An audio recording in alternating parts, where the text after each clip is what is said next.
So now we're going to discuss the theory of plate tectonics. So plate tectonics is the study of how the plates move, and how I described the plates before is actually the modernized theory of plate tectonics. So the modernized theory states that the Earth's crust is split into different sections known as plates that carry and move the land and ocean around it, and it's caused by convection currents. This theory also describes why volcanoes and earthquakes only occur in some portions of the world. Mostly these things known as plate boundaries, which we will get onto in hopefully the next video or two. And currently, plates are destroying, being modified, and created as we speak. So as I said before, this is what's known as the tectonic map. So it has a bunch of the plates, and they're named after the continents they're near. So we have the Eurasian plate, which is, parts of Russia, China, mainland Europe, as well as parts of the Atlantic Ocean, as you can see here. South American, Nazca plate, they're going to be key. Eurasian and the Austro-Indian plate are also going to be key.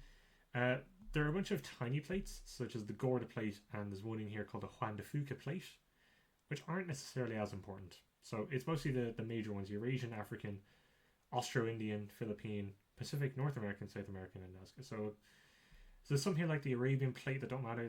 The Cocos plate doesn't really matter. And we won't actually get a lot into the Antarctic plate either, unfortunately.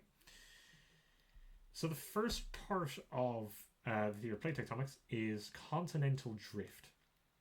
So this was proposed by, I believe, a German man, Alfred Wegener, in 1912. And it states that the Earth was once a large landmass called Pangaea, that then split into two other landmasses, which are named Gondwanaland and Laurasia.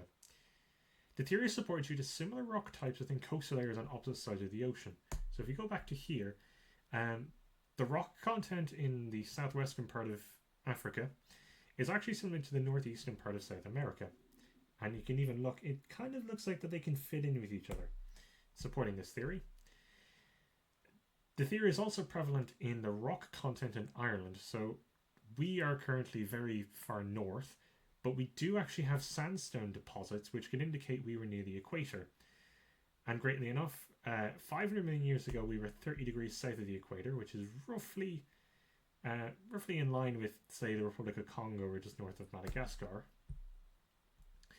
And we were actually on the equator about 300 million years ago, where MYO is million years ago. And if you look here on the image here, we can see this was Pangaea. I believe it's split so that India, Antarctica, and Australia became Gondwanaland, and the rest went to Laurasia, or I could be mixing them up. As you can see here, South America fits into Africa, Antarctica and Australia kind of fit, and India kind of squeezes in between it. So that's the theory of continental drift. Now the last part of the modernized theory is seafloor spreading.